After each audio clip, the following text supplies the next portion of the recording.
রহমানির রহিম। শুরু করছি এনএসডি লেভেল 2 এর বাকি প্রশ্নগুলো নিয়ে ভিডিও। তো এখানে প্রথম প্রশ্ন হচ্ছে এসডিপিটি এর এর কি মানে অ্যান্সার কি হবে। এটা হচ্ছে বাম পাশে ডান পাশে যে শব্দগুলো আছে এটা খুঁজে বের করতে হবে।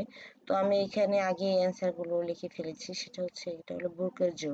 বুর্কেরজো হচ্ছে টু এ সুইচ, এইভাবে পাশে এটা মিলিয়ে অ্যান্সার লিখতে হবে। নেক্সট হচ্ছে কলিং বেল। কলিং বেল হচ্ছে এখানে কলিং বেলের প্রতীক দেওয়া থাকবে, সেই প্রতীকে যে নাম্বারটা সেটা এখানে লিখতে হবে। তারপর হচ্ছে লিকেজ কারেন্ট। লিকেজ কারেন্ট হচ্ছে আমরা সাধারণত এটার অ্যান্সার যে আর্থিং এ লিকেজ কারেন্ট পাওয়া যায়। রেগুলেটর হচ্ছে যে রেগুলেটর আমরা সাধারণত সিরিজে ব্যবহার করে থাকি, এই জন্য এটা হচ্ছে ও। PVC conduit. পিভিসি কন্ডুইট হচ্ছে অ্যান্সার হচ্ছে ক, সেটা হচ্ছে 10 ফুট।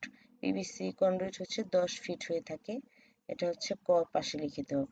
রক্ষণ যন্ত্র। রক্ষণ যন্ত্র হিসেবে আমরা এখানে ব্যবহার করেছি হচ্ছে খ নাম্বার ফিউজ। ফিউজ হচ্ছে রক্ষণ যন্ত্র। এনএলসিবি। এলসিবি হচ্ছে আর্থ leakage circuit breaker.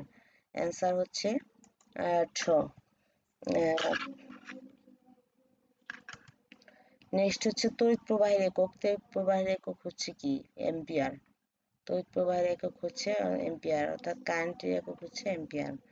Clip-on meter. Clip on meter দিয়ে কি করা হয়? ক্লিপন মিটার দিয়ে সাধারণত ক্লিপন মিটার দিয়ে হচ্ছে কারেন্ট পরিমাপ করা হয়। কারেন্ট পরিমাপ করা হয় ক্লিপন মিটার দিয়ে কারেন্ট পরিমাপ করা হয়। Ampere metre. এম্পিয়ার মিটার দিয়ে কি এম্পিয়ার মিটারটা এটা এখানে কি বোঝানো হয়েছে? এখানে হচ্ছে ইউ ও সিরিজে সংযোগ থাকে, আর ভোল্ট মিটার হচ্ছে প্যারালালে চ। অ্যাবোমিটার দ্বারা আমরা জানি এম্পিয়ার, কারেন্ট এবং ভোল্টেজ তিনটা জিনিস মাপা যায়। অ্যাবোমিটার দিয়ে এটা অ্যান্সার হচ্ছে ঘ। তারপর হচ্ছে পিবিসি। পিবিসি হচ্ছে কি? পিবিসি হচ্ছে যে আমাদের এখানে পিবিসি অ্যান্সার কত? ছ। ছ হচ্ছে কি অপরিবাহী। পিবিসি একটি অপরিবাহী পদার্থ। তারপর হচ্ছে নেক্সট এমসিসিবি। এমসিসিবি অর্থাৎ মোল্ডেড কেস সার্কিট ব্রেকার। ফ নাম্বার অ্যান্সার ফ। নেক্সট হচ্ছে এসডিবি অর্থাৎ search distribution board. Search distribution board হচ্ছে প নাম্বার। ওটা এখানে দিয়ে দিয়েছি। চ্যানেল সাধারণত কয় ফুটের হয়? 6 ফুটের হয়, আমরা জানি। এখানে ধ হচ্ছে অ্যান্সার। সুইচ হচ্ছে একটা কন্ট্রোলিং ডিভাইস, এটা হচ্ছে দ। সুইচ হচ্ছে